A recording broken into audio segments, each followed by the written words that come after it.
Bueno, pues es para estar encantado con este grupo tan diverso y tan homogéneo al mismo tiempo, con ese numerador diversísimo, hombres, mujeres, mayores, más jóvenes, con un tipo de trabajo, con otro, con trayectorias, con expectativas diferentes y al mismo tiempo con un denominador común, ese denominador común, y es que estáis en el mundo de la empresa y que queréis vivirla. Y es muy bonito lo que Julio ha remarcado, de querer vivirla y querer vivirla con conciencia, tomando conciencia de lo que se está haciendo, disfrutando de eso mismo. Este curso nace como consecuencia, está Manuel, entonces no puedo hablar mucho, como consecuencia de que yo estaba en mi consulta preparando el mes de agosto de veraneo en el año 2015 y apareció por ahí Manuel, por Sevilla, es donde yo vivo, y vino a verme. Vamos a charlar un rato, y lo que otras veces, otros años hemos charlado, de lo que yo hago, de lo que hacemos, de lo que cuando él ha ido por allí, por el Instituto Internacional San Telmo, de Escuela de Negocios y demás, y me dice: oye, Manuel, ¿por qué no te vienes al Perú? Eso hay que pensarlo.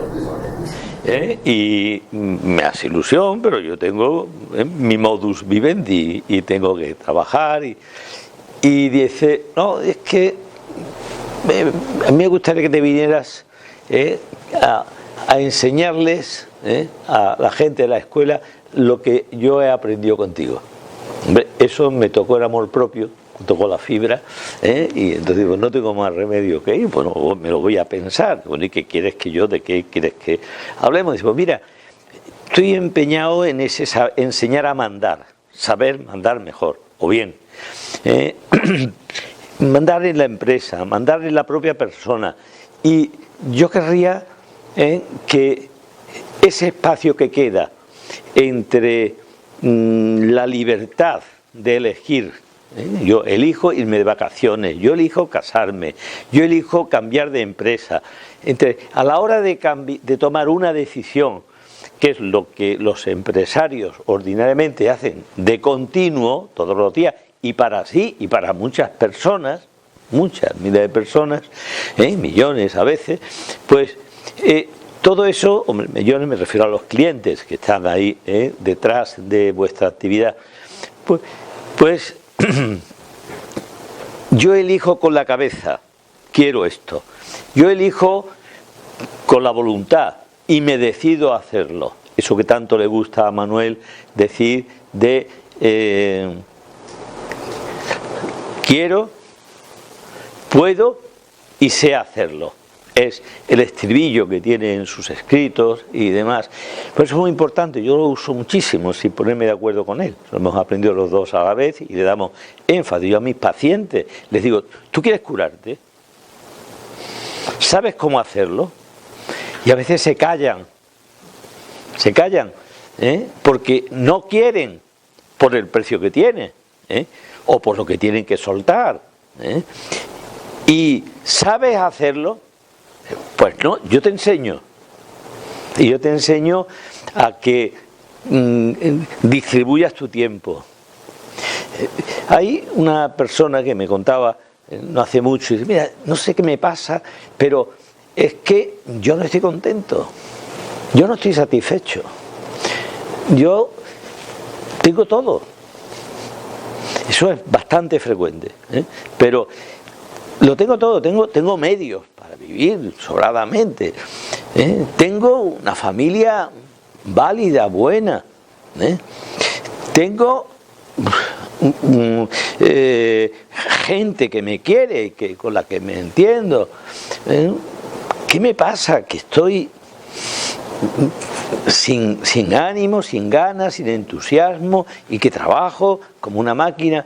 Bueno, pues tendremos que estudiar si lo que tienes es una depresión, que es una rotura del gusto por la vida, si tenemos unos herpes en la boca y nos salen unas llaguitas, si tenemos una micosis, unos granitos de estos cuando se toman antibióticos, si tenemos unas lesiones en la mucosa bucal y nos ofrecen comer lo que más nos gusta, pues no nos gusta, nos duele comerlo, nos afecta de tal manera en negativo, bueno, pues que entonces no podemos tomarlo. Bueno, pues eso ocurre en la depresión. Se rompe el paladar por el vivir.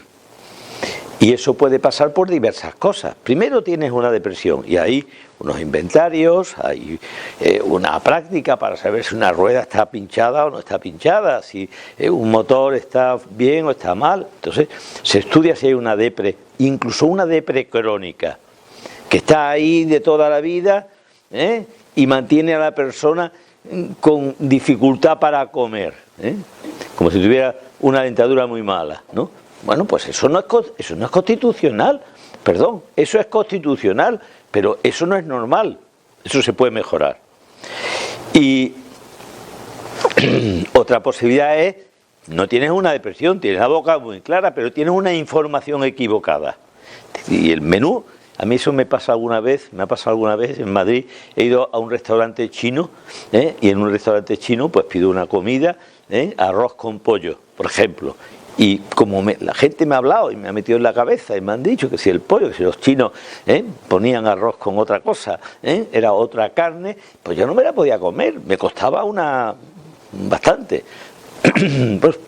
Pues si lo que tengo son ideas equivocadas sobre el modo de hacer algo, entonces las cosas me cuestan mucho y me vengo abajo y no las hago tampoco.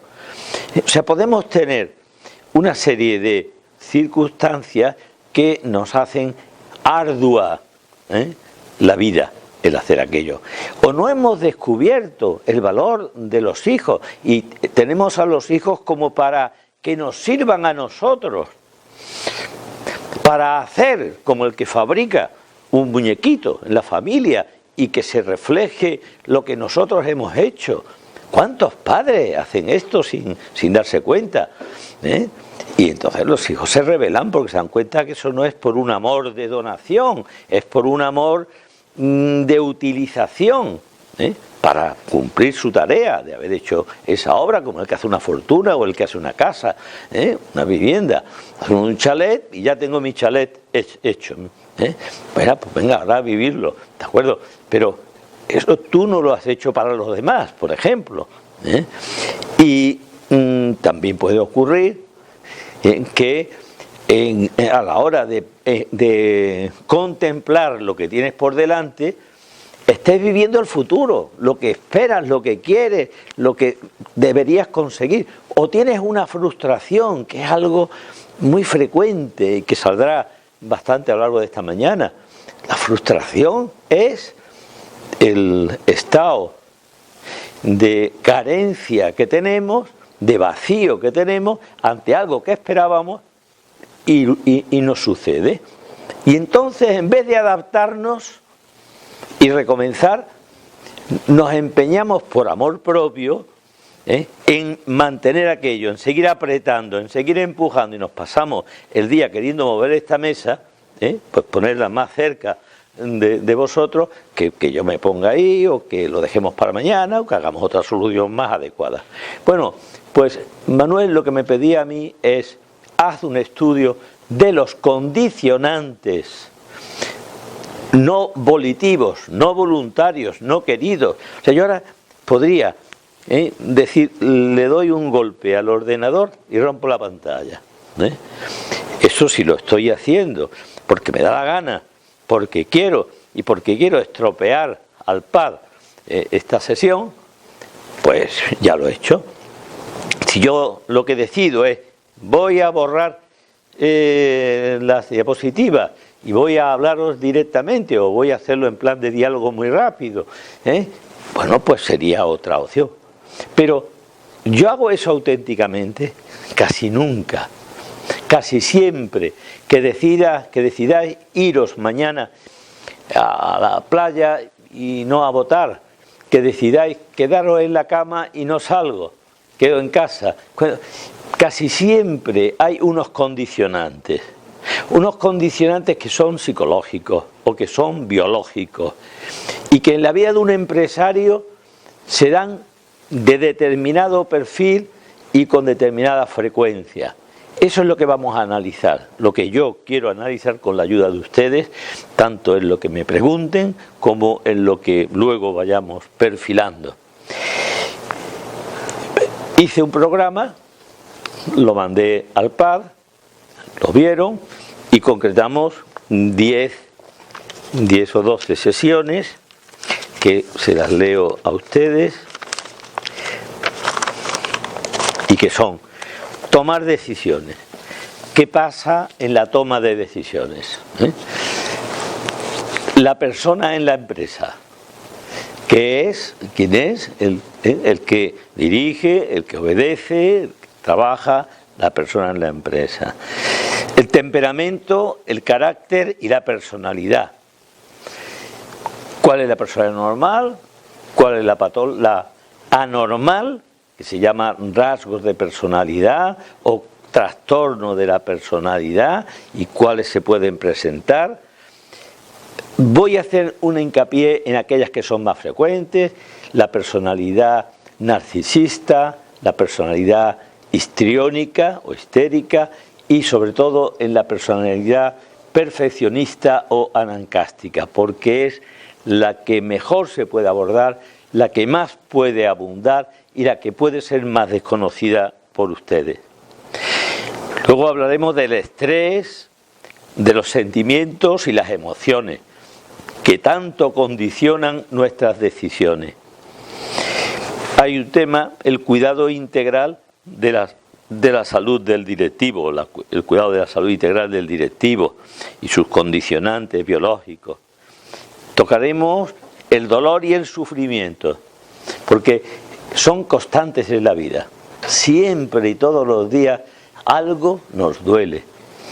Y si alguno no nos duele, pues magnífico tener unas vacaciones de un par de días, pero que de ordinario dicen me cachis, vaya por Dios, y hay algún pequeño problema dentro o fuera de nosotros. Bueno, ¿qué papel, cómo manejarlo? Porque eso es constante. Luego hay una serie de escapes, las adicciones. Pasaremos un poquito sobre el déficit atencional y la hiperactividad, el famoso TDAH, porque hay TDAH en adultos que lo descubrirán ustedes, posiblemente no. Bueno, pues en el otro grupo 2 o 3 personas me dicen, oye, pues yo tengo esto, oye, pues a mí me pasa esto, pues yo creo que debería de arreglar este tema en concreto. No simplemente una cosa teórica, sino tan vivencial y de inmediato. Y por último hablaremos del sentido del vivir y la correcta autoestima. ¿Qué hacemos aquí en este negocio de la vida y cómo nos valoramos adecuadamente? Yo empecé a estudiar medicina, estudié medicina en Sevilla, terminé la carrera, elegí médico por diversos motivos, unos más altruistas, más afán de servir, otros porque los médicos que me habían rodeado, el médico de familia, el médico de mi tío, el médico hermano de mi madre, pues que eran gente pues prestigiosa, muy querida, muy valorada, y ahí quería subirme en ese barco que hacía un buen viaje, ¿no? Y bueno, y ya lo vas acoplando y te vas quedando o no con otras razones. Termino medicina y me voy a un barrio de Sevilla, perdón, de Córdoba primero, donde me dediqué un grupo de 600 familias, en donde había muchos jubilados. Y eso me enseñó mucho. Aprendí mucho de la vida, de la vejez, y lo que más aprendí es que lo que yo estaba atendiendo no venía en los libros, era otra cosa. Lo que la gente me contaba a mí, empezaba a preguntar, dice que te duele la cabeza, que más por a tal hora, que le afectan estas circunstancias, que cuando toma esto se le quita, cuando esto no, que Esto no es un cuadro de jaqueca, esto no es un cuadro de cefaleas de tensión, esto no es un cuadro de meningitis, ¿qué es esto? Y es que me di cuenta, y lo descubrí yo, luego vi que estaba descubierto, pero a mí no me lo habían enseñado. Descubrí yo que existen los factores emocionales, que hay en cuadros clínicos de sufrimiento, con los que se va al médico, con unos problemas, con unos nudos en el cordel de la vida que duelen, y duelen a los 30 años, y duelen de vez en cuando. Entonces eso lo tiene que arreglar el médico. El médico, un buen médico, tiene que ver.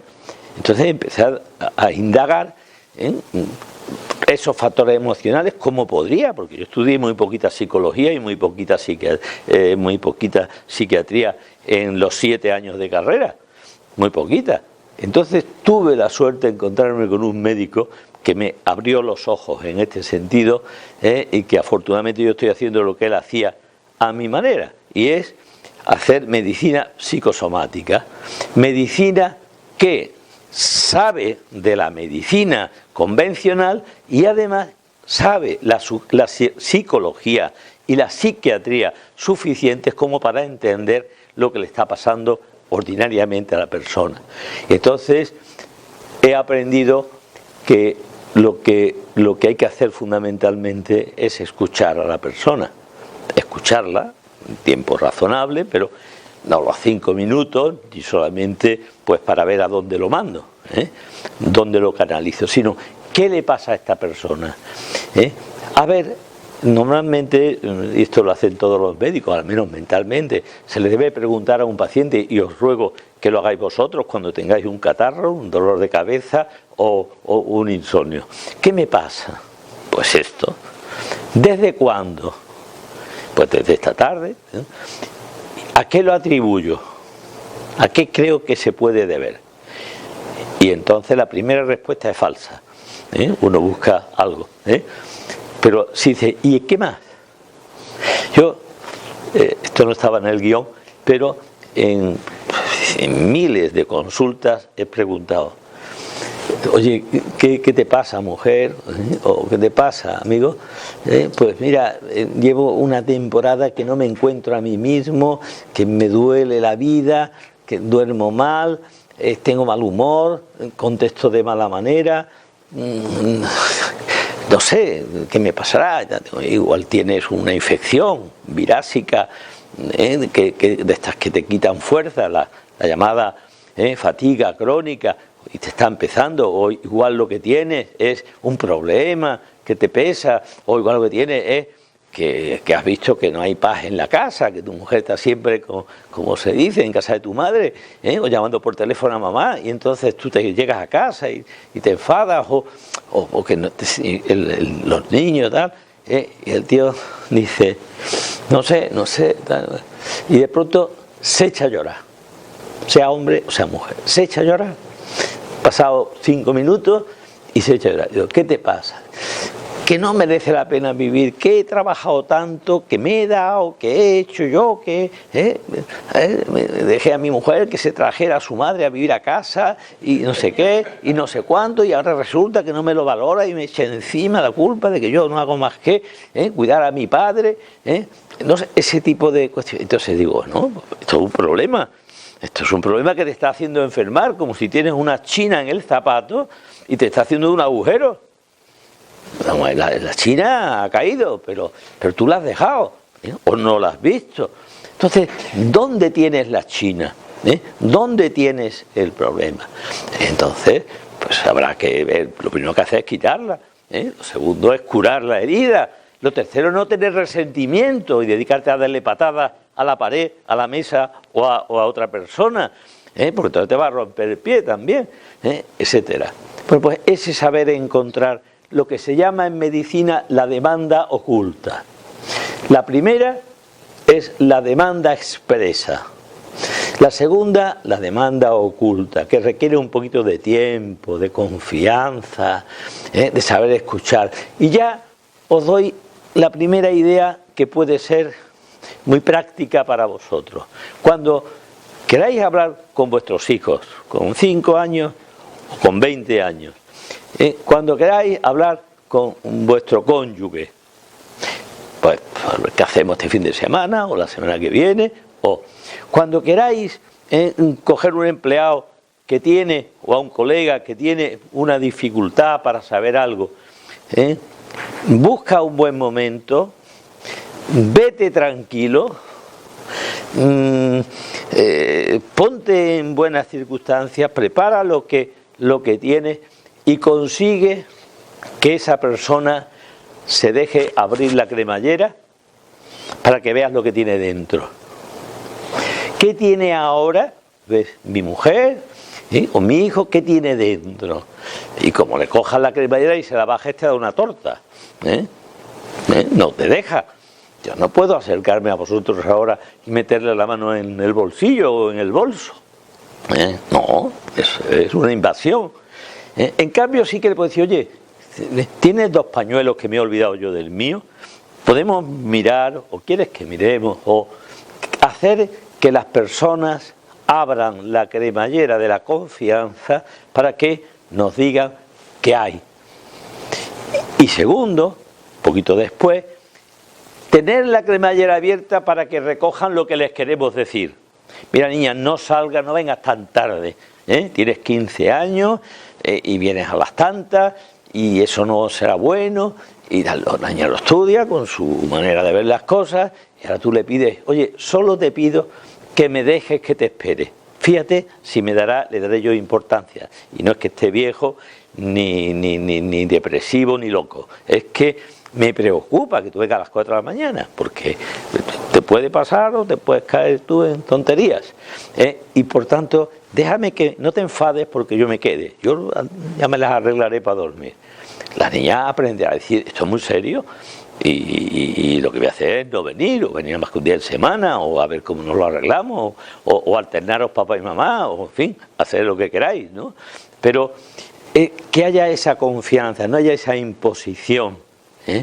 La imposición no entra dentro de la dirección, más que en casos muy difíciles o muy problemáticos. Bueno, pues eso lo he ido estudiando, lo hemos tipificado y hemos procurado que tenga sentido práctico. En el año 2, en el segundo curso, pues hay tiempo suficiente para hacer una serie de prácticas, una serie de test que reconozcan a la persona, donde uno se exprese el estado de ansiedad que tiene, qué cosas le ponen nervioso, qué rasgos de personalidad. Aquí, a ver si hay tiempo de poder hacer algo en esa relación personal, de entrevista personal, pero quizá, eso ya Manolo lo estudiará, qué se puede sacar con el tiempo disponible. ¿Estáis todos aprobados? Sí, venís, o sea que aquí yo voy a aprobado general y pasaré un cuestionario, un examen para que pongan verdadero o falso, en fin, como veamos, para hacer el paripé. Y creo que lo que aquí se trata de enseñar lo vais a aprender completamente cierto, seguro. Yo estaba de médico en aquel barrio de Córdoba y se me ocurrió decir, bueno, ¿y por qué no hago yo medicina interna en vez de medicina de familia? Y entonces hago medicina interna, que es conocer el cuerpo humano y su funcionamiento con un poquito más de profundidad. Y luego dije, bueno, pero si yo en la carrera lo que he estado haciendo es cardiología, pues sí, me interesa el estudio del corazón, pero me interesa más de todo el cuerpo, porque lo que me interesa curar y atender son las personas. Luego me pasó esa crisis de encontrar lo psicológico y psiquiátrico. Y entonces me lo planteé, empecé a hacerlo y me encontré que empezaba el primer curso del primer congreso de la Sociedad Española de Medicina Psicosomática. En Alicante se celebraba el primer congreso. Antes había habido reuniones desde los años 50, traído por un señor que se llama Juan Rof Carballo, un médico internista interesado en esos factores emocionales. Ya os recomendaré algún libro de ellos por si podéis leerlo, porque son muy ilustrativos, ¿no?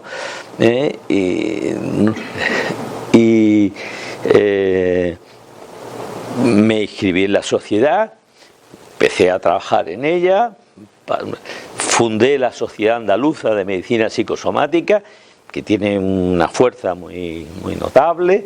Ya hemos hecho ahora el 8º congreso en Sevilla el mes pasado, y bueno, hay muchos médicos, muchos psicólogos, y muchos fisioterapeutas con estas orientaciones que son muy gratificantes y muy eficaces en la aplicación. Y luego, hace 2 años o 3 años, me eligieron presidente de la Sociedad Española, y acabamos de celebrar en Sevilla un congreso precioso en febrero, 18-20 de febrero, el congreso, el 46 congreso de la Sociedad Española de Medicina Psicosomática, donde hemos estado unos 300 profesionales de 20 especialidades diferentes, o sea, médicos, psicólogos, internistas, psiquiatras, ginecólogos, médicos de piel, fisioterapeutas, etcétera, porque ese hacer la psicosomática lo que hace hacer es tener en cuenta los factores biológicos, psicológicos, ambientales, etcétera, en el enfermar de la persona. Y hay quien dice: yo me dedico a ver lo que hay en la piel. Vale, pues sobre la piel, aunque tienes que saber que un hígado enfermo te puede dar un cuadro, que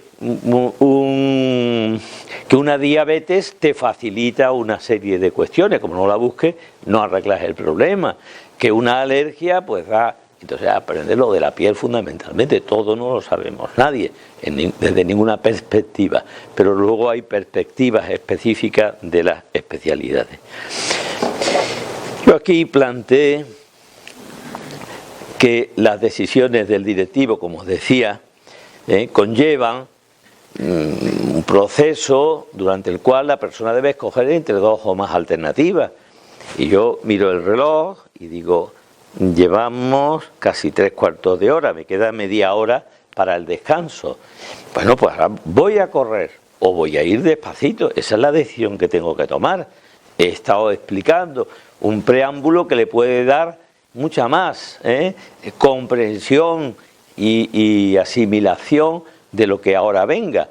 Bueno, pues todos y cada uno de nosotros pasamos los días y las horas teniendo que tomar decisiones. Bueno, pues, y algunas mucha importancia y otras muy relativas en nuestra vida. Bueno, pues cada uno va valorando, pero lo que procura es pasarlas bien. Para tomar una decisión, eso lo sabéis de sobra, hay que definir el problema. El problema de aquí, ahora mismo, para mí, es el tiempo. Hay que analizarlo, es decir, bueno, ¿el tiempo para qué? El tiempo para seguir enseñando y enseñar unas cosas u otras, no para irnos a dar una vuelta. Hay que evaluar las alternativas, no más que 2, correr más, saltarme algunas o seguir con ellas. De tal manera, como esto se va a colgar, y lo tienen ustedes, yo les animo a que no tomen apuntes, a que tomen aquellas ideas que les impacten, aquello que les parezca un descubrimiento y decir eureka, como Arquímedes, pues el eureka, ese es el que hay que tomar y decir: aquí tengo que profundizar. O aquellas cosas que queráis sugerirme a mí, decir: oye, yo creo que esto debía de ampliarlo, o esto deberías de explicarlo más, mejor, en más profundidad, o yo quiero saber más de esto, o quiero bibliografía, o quiero lo que sea. Y también anotad las cosas que no se ha podido entender y queréis sugerir que las entendáis mejor, o una consulta particular, o lo que sea. Se eligen entre las alternativas y se aplica la decisión. Yo os animo a que os hagáis adictos a al sistema, al método del folio. Yo le llamo el método del folio a que cuando tiene cualquier problema, coja un folio y diga eso. ¿Cuál es el problema? ¿Qué alternativas tengo? ¿Qué escojo? ¿Qué descarto? Y a por ello. Eso facilita mucho el quebradero de cabeza, el por qué he hecho esto. Las cosas tienen una solución, todas, con sus consecuencias. Otra cosa es que haya que devorarlo para tener más datos. Esto implica pues el nivel laboral, el familiar, el personal, el sentimental o el empresarial, y en cualquiera de estos ámbitos nos tenemos que mover. Hace 8 o 10 años una crisis económica en Europa muy fuerte y en España. En España había en esa época un gobierno muy marcadamente socialista, que seguía con su política de derroche, y aquello bajó hasta el punto de que estuvimos prácticamente embargados, intervenidos por la Comunidad Europea. La Comunidad Europea, con Portugal y con Grecia, les cogió y le dijo: os voy a administrar porque no sabéis. Caray, eso es muy serio. Pues esa intervención se hizo en estos dos países, y España estuvo a punto, en Irlanda también. En España se estuvo a punto de hacer, y la gente seguía igual. Hubo unas nuevas elecciones, ahí salió el Partido Popular, y que son más o menos, pero económicamente están muy preparados, y siempre, ya varias veces, las derechas de allá, del Partido Popular, han tenido que arreglar las cuentas de nuevo y rehacer la política empresarial y económica del país. Bueno, pues llegó la crisis y en el Instituto San Telmo me pidieron que entre 3 personas, el profesor de política de empresas, de finanzas y yo, pues trabajáramos la crisis. Y eso me hizo pensar mucho en lo que es la crisis. Ante una crisis que podéis tener, pequeña o grande, lo primero que hay que hacer es verla venir y no mirar al otro lado, o no dar la espantada y perder los papeles o pegarme un tiro, o no patalear, o no victimizarme, la mala suerte, etcétera. No, llega la crisis, se vive, se aborda, se torea y se resuelve, o se sucumbe en el empeño. Todo el mundo pues no logra sus objetivos. Hay necesidad de un plan de acción personal para afrontar las crisis. Ante cada crisis, pequeña, familiar, amplia, profesional, conyugal, que sepáis abordarlo con un plan sencillo. No hay que hacer una tesis doctoral. Luego, la crisis es una situación que tiene un antes, un después. Yo os pido que penséis mucho en que todos vosotros tenéis, y nosotros tenemos, una biografía personal. Todos tenemos una biografía. Yo nací en el año 41, yo estoy ahora en tal edad, yo tengo estas circunstancias, y he vivido todo esto, y hay que pasearse por la vida.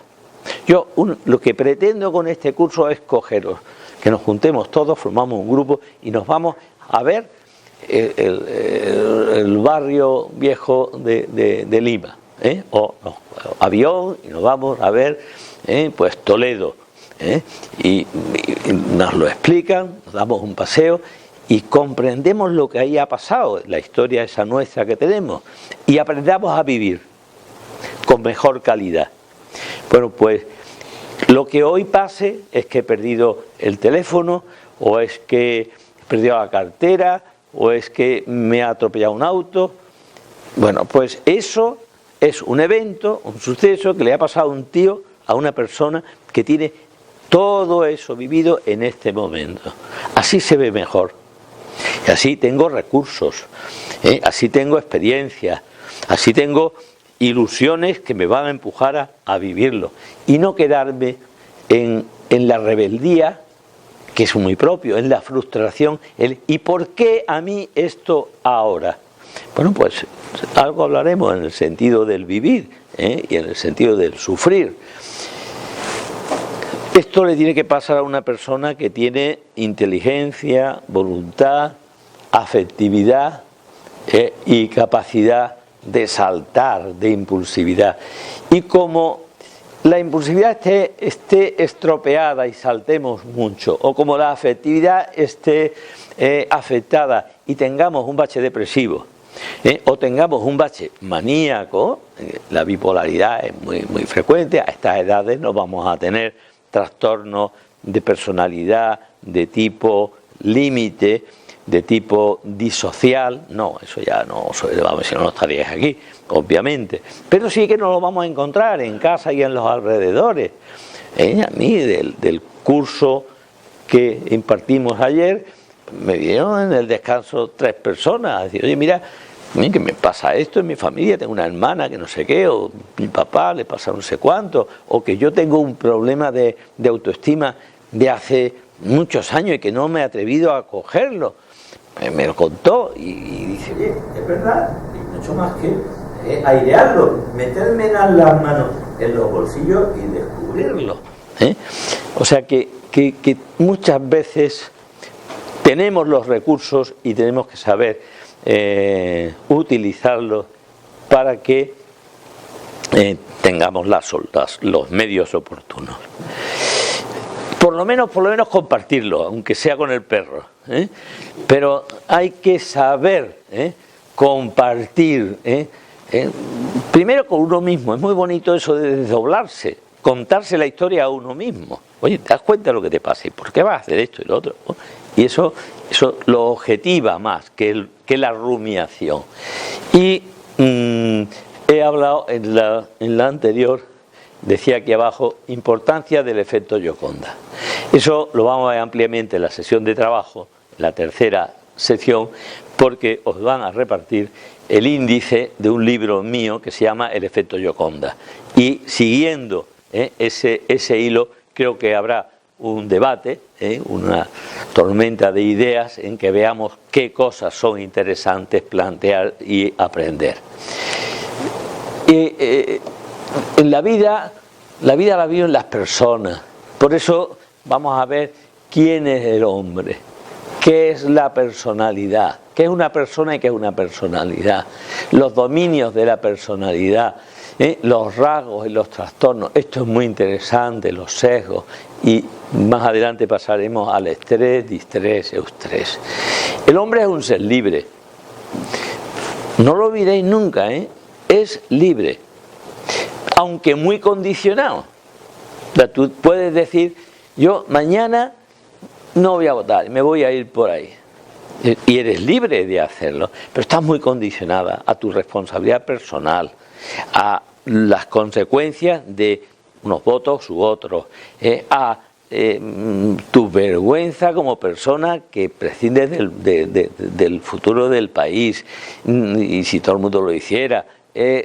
A la hora de votar, pues votas porque te cae bien el candidato, porque sabes un programa, porque a mí el taxi que me ha traído acá, esta mañana el taxista me ha dicho, mira, yo votaría a Alan si no hubiera hecho lo de los indios y si no se hubiera ido no sé dónde. Yo votaría a no sé quién si no hubiera arrancado la página 11 de no sé qué libro. Yo hubiera votado a Fujimori si no hubiera hecho no sé qué. Yo, en fin, me iba diciendo, ¿no? Pues entonces tiene el hombre, yo creo que no sabe exactamente a quién va a votar, está deseando esperar la segunda vuelta, y lo que le preocupa es, si fulano pasa la segunda vuelta, pues yo eso sí que me daría una gran alegría y tal.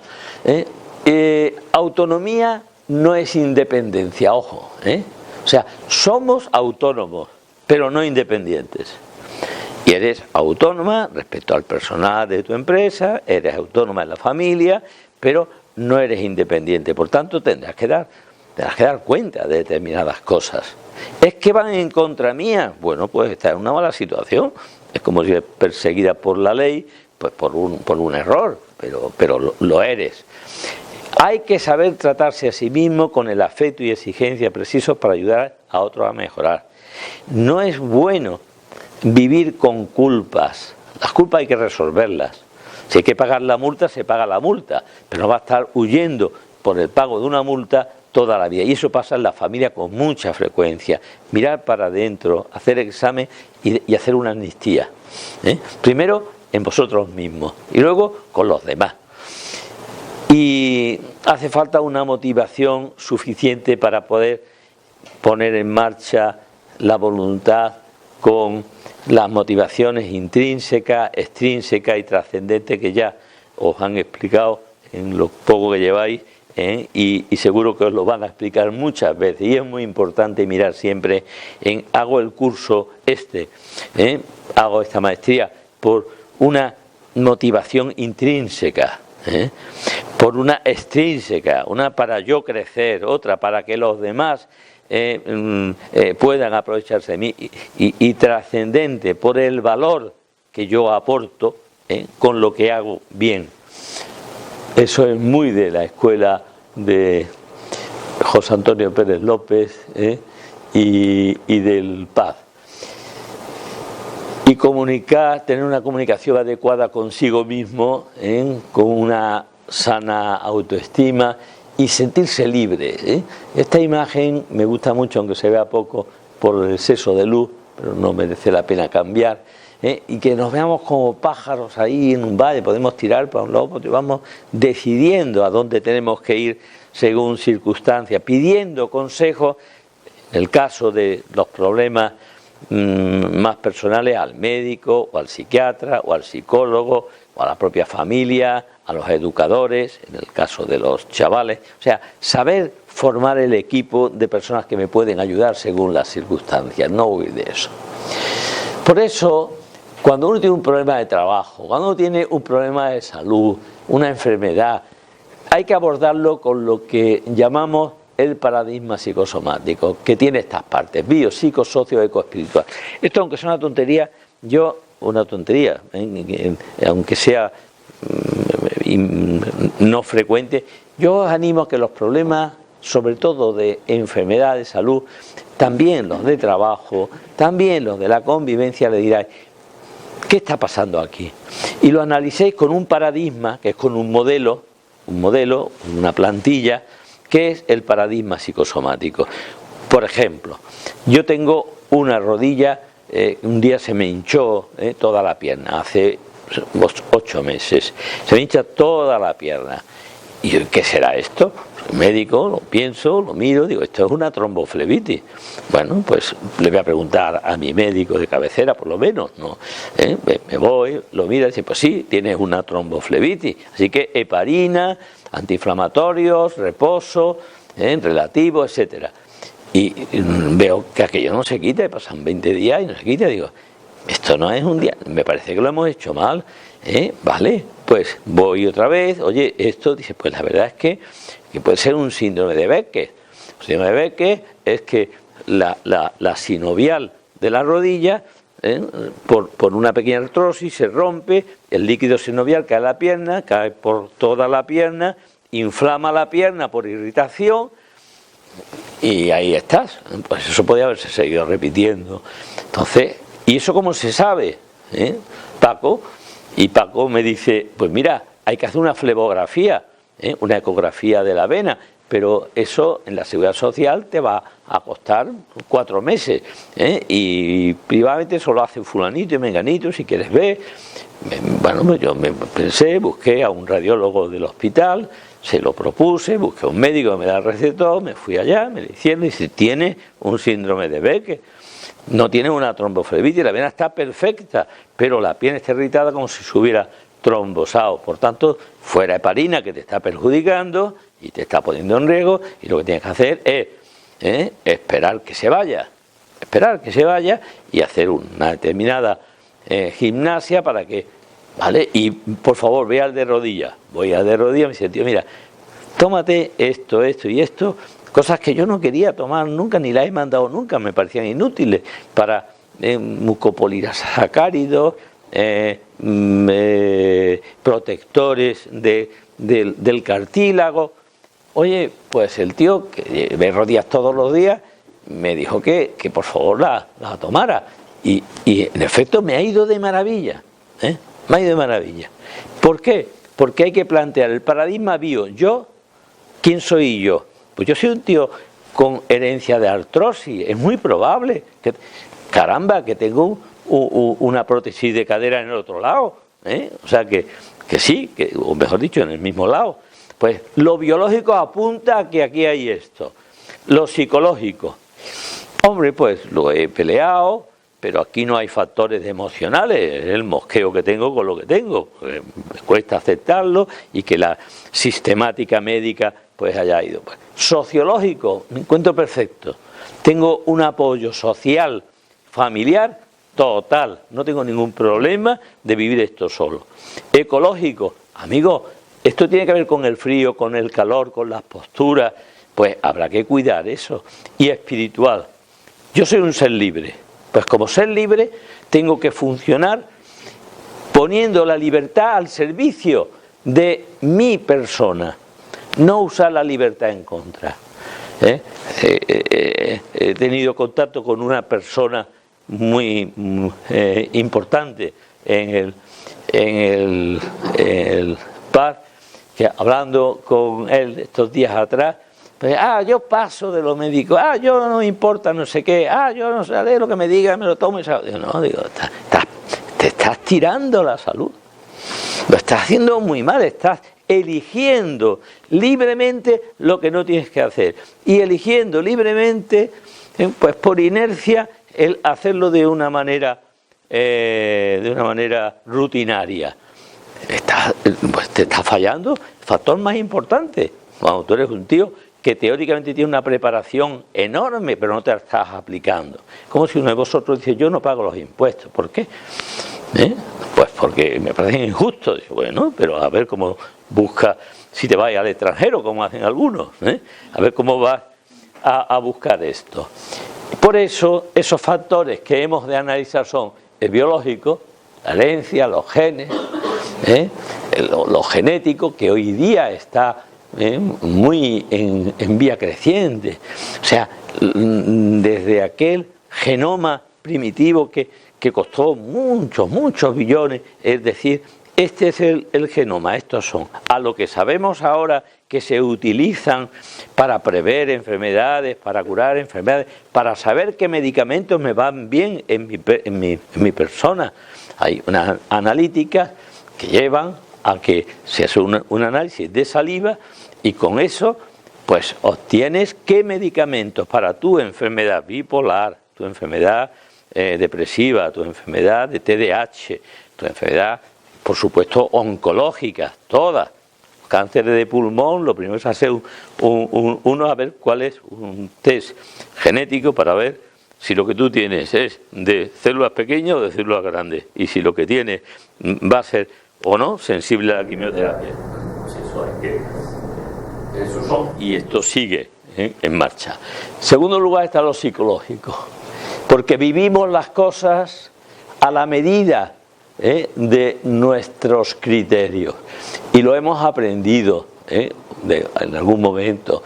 Son actitudes o hábitos y tiene una importancia el eco emocional en que hemos vivido aquello. Uno coge un avión para ir a Europa y hay unas turbulencias y aquello se pone feo y pasas mucho miedo, el próximo avión lo vas a coger de otra manera que si has hecho un buen viaje como el que yo he hecho para venir acá. Luego hay que considerar lo sociológico, lo socio, el papel de lo que hemos vivido, de los rasgos de nuestra personalidad, perdón, he dicho mal, de el soporte personal que tenemos en nuestro entorno social. Están las condiciones ambientales, es distinto pues dar clase fresquito y bien que dar clase muertos de frío o con calor. Los cambios climáticos, la panza de burra que hay del cielo peruano con bastante frecuencia, pues afecta a la ionización de la atmósfera, produce dolor de cabeza y cosas de estas. Y por último, como os decía, lo espiritual. Estamos condicionados pero no determinados, y esa posibilidad de libertad lo hemos de vivir aplicando la salud en beneficio de. En la provincia de lo que significa EN? Sí, te voy a decir una cosa, es un error. Gracias por decirlo, porque no, cuando el papel de la historia personal, del entorno social que tenemos como fortaleza o como estresor de los trastornos de personalidad. Tú tienes un trastorno de personalidad y según lo que tengas alrededor, lo desencadena y lo hace más fuerte o menos. Pero eso fue una que se me escapó, lo busqué el otro día, digo, pues esto lo puse por error. Muchas gracias. Esto es muy interesante y aunque estemos un poquito tarde, nos hemos pasado un cuarto de hora, ¿no, Manolo? ¿Sí o no? Tenemos hasta 9:15. ¿Qué? Tienes 12 minutos más. Vale, pues voy a por los 12 minutos porque creo que esto es muy interesante. La percepción del entorno y los ecos personales. La percepción del entorno. Yo percibo la hora que es, percibo lo que habrá hora después, está aquí el jefe del equipo, tiene capacidad para decir, pues yo percibo eso. Pero yo ahora ese entorno personal lo percibo como diciendo, le he visto mala cara, lo ha dicho con una voz un poco forzada, yo creo que tengo que acabar antes, o estoy preocupado y no rindo en ese sentido. Los sesgos personales son las deformaciones con las que vivimos cualquier cosa que tenemos en nuestro entorno, dependiendo de determinadas cosas. Hay 3 sesgos a estudiar por nosotros, podrían coger más, 3 sesgos: el sesgo atributivo, el sesgo perceptivo y el sesgo atencional. El sesgo atributivo es la interpretación peculiar de un estímulo en razón de las vivencias personales, las ideas atribucionales, las pero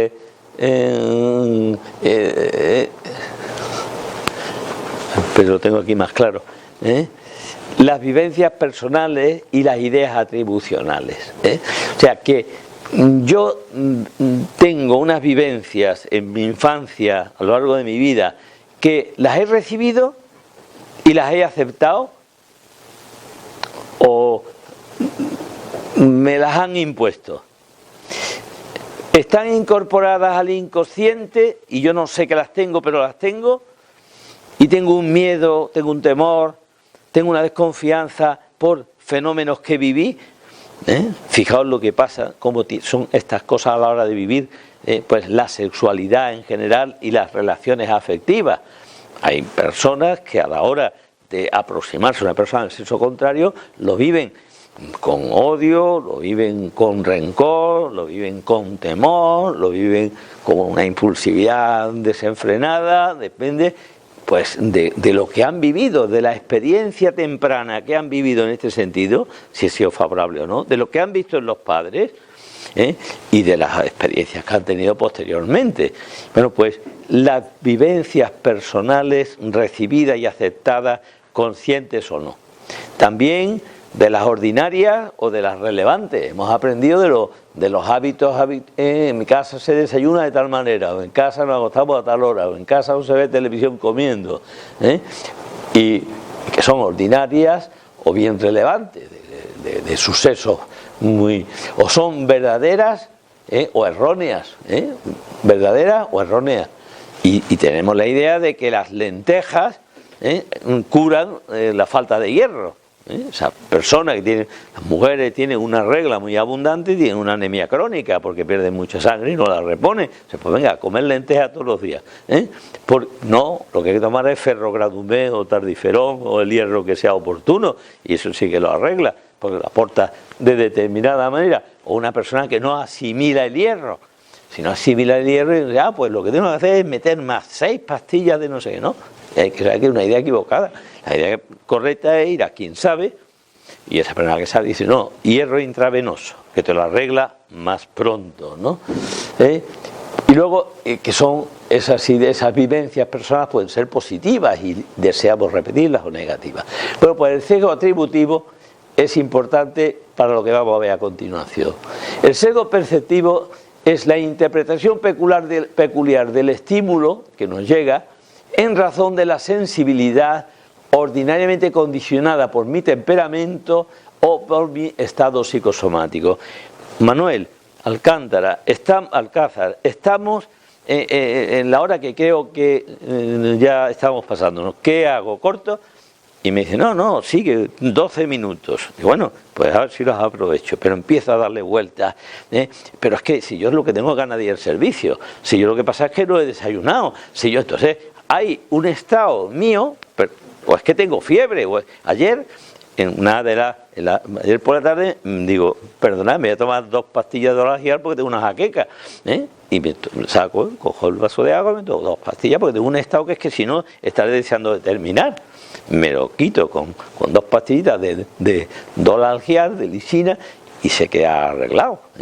Entonces, está también en este sesgo perceptivo y cómo percibimos lo que estamos viviendo en razón de nuestro temperamento, el temperamento genético heredado. Yo soy hiperresponsable por naturaleza. Soy muy responsable de lo que hago. Bueno, entonces digo, pero le tengo que agradecer los 12 minutos porque hemos completado más, sí, pero ahora, ¿qué habrá pasado con la sesión siguiente? ¿O cómo vamos a meter? Entonces, eso requiere saberlo para poder actuar adecuadamente. Y por último está el sesgo atencional. Yo estoy metido en el ajo, suelo decir que me avisen a la hora que sea, entonces me he distraído, no he tenido atención en el reloj. Suelo poner el reloj, unas veces sí, otras veces no, y me sirve regular, pero hay que, si en lo que interese, hay que poner mucha atención, autoobservación en cómo voy viviendo las cosas, qué está pasando en el entorno. Y para terminar, nos fijamos en este esquema que es estupendo. Grabaos esto en la cabeza. Cuando llegáis al carro, al aparcamiento, llegáis al carro, pues resulta que hay un elemento, que te han puesto un papel, una notificación, diciendo, es usted impresentable porque lo ha puesto pegado al mío y no me deja pasar. Eso pasa a veces, ¿no? O te encuentras un papel que te parece una multa, o llegas al carro y no lo ves, y es que te has olvidado dónde lo habías dejado, y me lo han robado. Pues estos son estímulos que nos llegan todos los días y continuamente. Bueno, pues ante cualquier estímulo, llega un estímulo, y se forja enseguida un pensamiento. Un pensamiento. Por ejemplo, ya está la gente con propaganda electoral o de la que sea, y estamos ya, ahora estaba prohibido, y me dejan aquí un papel de Alan, después no estaba aquí el carro, pues aquí nos roban, como van a robar, a ver dónde he dejado yo el coche esta mañana, y entonces, ay, claro, siempre lo dejo aquí, pero hoy lo he metido en el garaje, porque alguien por lo que sea, o para formar este pensamiento que siga el estímulo están influyendo el sesgo atributivo, que es que yo siempre hago esto, yo pienso que esto es así, el sesgo atencional, es que voy dormido, es que estoy atontado, es que no he desayunado, es que estoy, entonces hago, yo hoy me he levantado media hora antes por estar un poco cansado, ha sonado las campanas de la iglesia del Pilar, que suenan muchísimo ahí al lado de donde resido, y he dicho, uy, las 6, venga, vámonos, para adelante. Y luego yo me he dado cuenta, cuando he terminado a las 6:30, digo, pero si yo tenía que haber levantado a las 6:30, no ha tocado el despertador, pero es falta de atención, en este caso, por adormilamiento.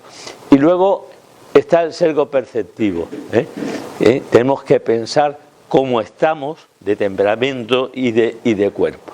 Bueno, pues este tramo, si lo conocemos, irá mucho mejor y el pensamiento será mejor interpretado por estas cuestiones. Y ahora ese pensamiento da lugar a 3 cosas: a un sentimiento, a una emoción y a una conducta. Ahora os llega el estímulo interno, decir, me parece que he dejado el carro abierto. Bueno, pues eso genera un pensamiento que dice, ¿qué va? O está en el garaje, o y eso da lugar a un sentimiento de pena, un sentimiento de ilusión, un sentimiento de lo que sea. Una emoción que es la expresión física del sentimiento, es decir, junto al sentimiento viene un temblorcillo, un algo que te sube, una taquicardia, una sudoración, un malestar, un temblor de piernas, es la expresión o voto de alegría, la expresión de lo que estás sintiendo. Y en tercer lugar, una conducta, y es que te levantas y vas y miras el coche, o simplemente dices, no, quédate quieto, que ya quedan 5 minutos, o ¿qué más da? O lo que sea. Sentimiento, emoción y conducta. Y la conducta irá a arreglar lo que sea. Si lo que tengo es ganas de ir al servicio, pues voy al servicio y se arregla el sesgo perceptivo. Si lo que hay es que detecto que mi temperamento es muy impulsivo, pues digo, me voy a apuntar en un papel que tengo que buscar ayuda, o lo que sea. Si le damos a esto, pues salen ahí un poquito más atentos lo que son cada una de estas cosas que hemos estado viendo, unido a ello. Y hay una cosa que se llama la vía frontotalámica. La vía frontotalámica,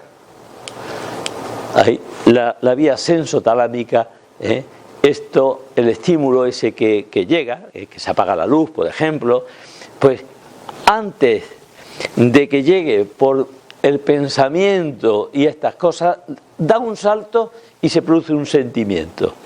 Desde los ojos, los sentidos, el oído, el tacto, antes de que pensemos hay como una corazonada de lo que está pasando. Y es que el ser humano está hecho de tal manera que lo que entra por los sentidos da lugar a un proceso cognitivo, racional, pero el corazón, la intuición del corazón va por delante y ahora la cabeza lo corrige o lo corrobora, y por eso es bueno conocer que tenemos esas vías de actuación. Y cuando la actuación, la conducta va hacia el estímulo, pues entonces pues actúa y lo resuelve, O sea que todo esto es para una actuación sobre el estímulo, de quitarse de en medio, de ir a por él, en fin, de actuar, corrigiéndolo. Por eso, cuando tenemos un problema, un problema financiero, un problema de sufrimiento personal por un problema financiero, por un problema familiar, por un problema de duelo, por un problema de falta de expectativas, por una falta de bienestar consigo mismo, entonces hemos de actuar de la siguiente manera. ¿Cómo es el tratamiento psicosomático que debe hacer un profesional? Y si podemos, para una heridita, lo podemos hacer nosotros mismos, con una tirita. Pues lo primero que hacer es ver si hay que dar medicación y luego psicoterapia. Psicoterapia es ayudar al bien pensar de la gente. No es lo mismo que psicoeducación. Psicoeducación es dar consejos preventivos para bien obrar. Pues psicoeducación, pues no comer demasiado, no acostarse muy pronto después de comer, no beber alcohol al conducir, no hacer no sé qué, son consejos higiénicos. Pero la psicoterapia es modo de pensar. ¿Cómo tengo que enfocar este problema? O este otro, ¿desde qué perspectiva? O lo que sea. ¿Hace falta medicación? Pues puede que sí, puede que no. Hay que modificar la base orgánica. Muchas veces el temperamento requiere un poquito de medicación para que se deje enseñar. Depende del estado psicosomático. Si tengo jaqueca o tengo fiebre, lo mejor es tomar un medicamento que me lo quite. Si tengo un dolor de muela, lo mejor es tomar un medicamento que me lo arregle. Si lo que tengo es las molestias de un cáncer o de una diabetes o de un proceso infeccioso, pues lo mejor es dar la medicación adecuada que permita que mi cabeza pueda rodar por una autopista y no por una carretera secundaria. Y así se modifica la ansiedad y los trastornos de afectividad. El nerviosismo, como veremos, es muy importante saber manejarlo.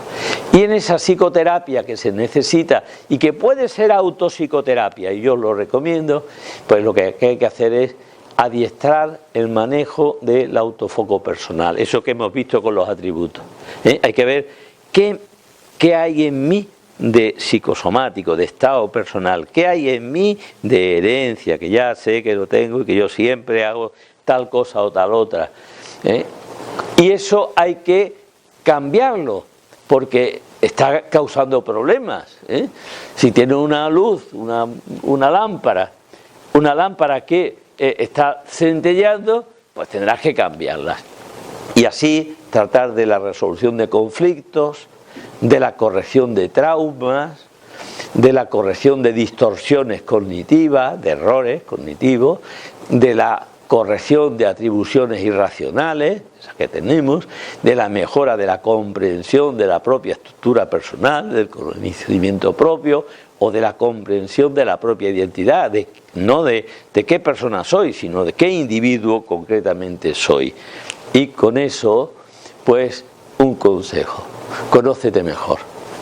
Que no se diga de nosotros cuánto sabe de empresa, de recursos humanos, cuánto sabe y qué poco sabe de sí mismo. No, cuántos hombres son embrutecidos porque no han cultivado, y por eso este máster, esta maestría tiene esa finalidad muy clara, que es que salgáis con un mejor conocimiento de sí mismo. Y seguiremos con los dominios de la personalidad dentro de un ratito.